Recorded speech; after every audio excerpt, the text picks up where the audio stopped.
want to start by thanking all of you for joining us on this absolutely glorious Saturday, the last Saturday of the federal election campaign, to focus on an issue that's very important to the Green Party. And that issue is food security, healthy food, and support for the people who grow healthy food. We know that on the Saanich Peninsula we have over 800 farms. This is one of the most agriculturally productive regions of Canada. But right across Canada, farmers are struggling. You actually, in this country, if you want to farm, you have to get a second income off farm, or you're simply not going to be able to make ends meet. So for the rest of the population that doesn't farm, we all want to eat. We want to eat healthy food. We want to eat local food.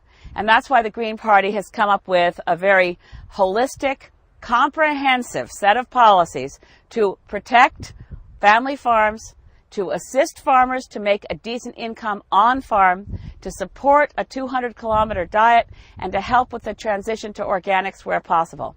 I'm really proud to be and pleased to be joined today by Heather and by Robin, who are working at Saanich Organics, taking this plot of land and making it productive, providing fantastic local vegetables and salads in our local stores.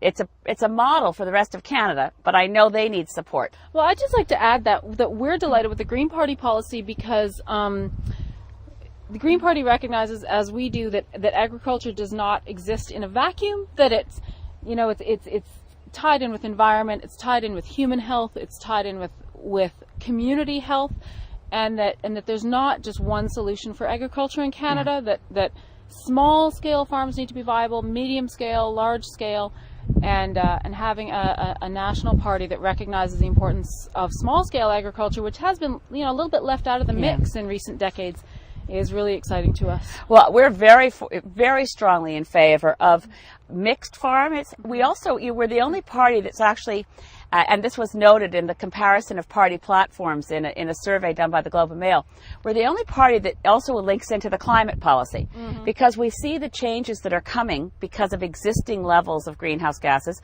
Obviously, we want to reduce those dramatically going forward, but we know we're going to have to adapt to a climate that is already changing.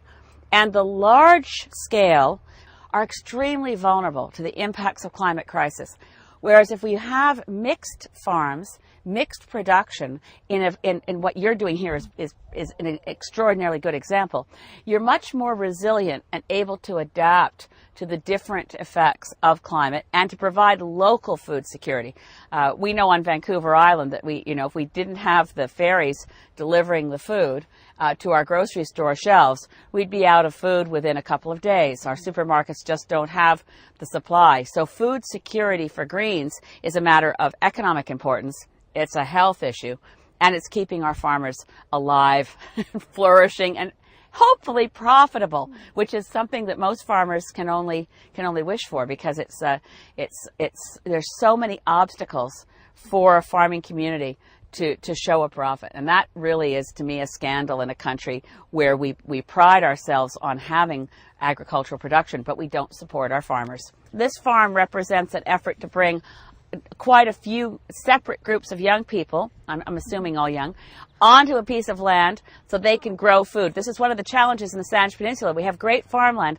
A lot of it is held up in what's essentially expensive residential, and we need to get more of that land into production, and this is a great model for how to do it.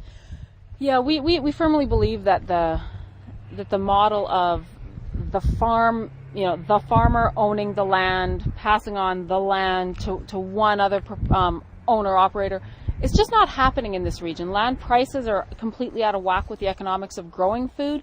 So we just need to be thinking more broadly about the various possibilities for getting people on the land growing food. I appreciate you referring to us still as young farmers. We're gradually stretching the definition of young, but for farmers in Canada, we are very young. Yeah. We're both closer to 40 than we'd like to admit, but considering the average age of farmers is, over 55 now in Canada, closer to 60, it is important that we rethink how agriculture works to bring in new generations of farmers. So on this land, the land is co-owned by myself and my husband, my aunt and my uncle, and then in addition to that, there's several other farmers using parts of the land, because it was more than my husband and I could manage on our own. So we lease to other people, and then we cooperate in our marketing and share a lot of our resources, and so have the vast majority of our 20 acres is now growing food. One of the exciting parts to me is just that all of our farmers are making a living, or a significant part of, on small plots, on an acre, less than an acre, or a little bit over an acre. So it's redefining what you can do on land. People always think about a farm having to be a vast tract of 100 acres, and that's the reality for grains, for other sectors, but in vegetables we can do a lot on small plots, and that's really suitable to happen in Saanich because of our geography. The flip side of this, which we don't talk about as much, is what does our food system look like when it's not healthy, local, and organic? What it is dead, poisonous food. I mean, it's a friend of mine, Greg Malone, who's a comedian. I shouldn't start flipping into comedian things, but Greg Malone has this great line. He founded Codco. He says, when people ask me why I like health food, I say, well, I used to like sick food. But anyway, so you see, far too many Canadian children are eating on a routine basis food that's full of chemicals, preservatives, additives, instead of having access to, you know, a healthy local apple, a variety of mixed fruit and veg. Those elements of our diet are, and increasingly out of the reach of low-income people. That's another really serious part of how we combine our food policy with our health policy, because eating healthy foods reduces the strain on the healthcare system of what we're now seeing far too many Canadian children who are diabetic.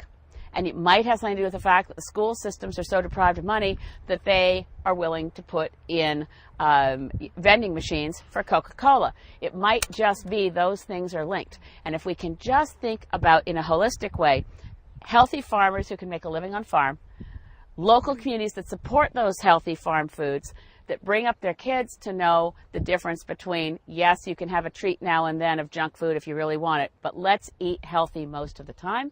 Get that food, healthy local foods, in the stores. And that's why the green strategy around supporting family farmers includes dealing with the big supermarket chains and saying a percentage of all the shelf space should be going to local food that's grown locally. Support for farmers for ecological services provided by farms that are protecting the watershed, sequestering carbon. We're looking at the whole picture, the value chain, as you say, and making sure that Canadian agriculture is supported with the primary unit of production, in our view, being the family farm.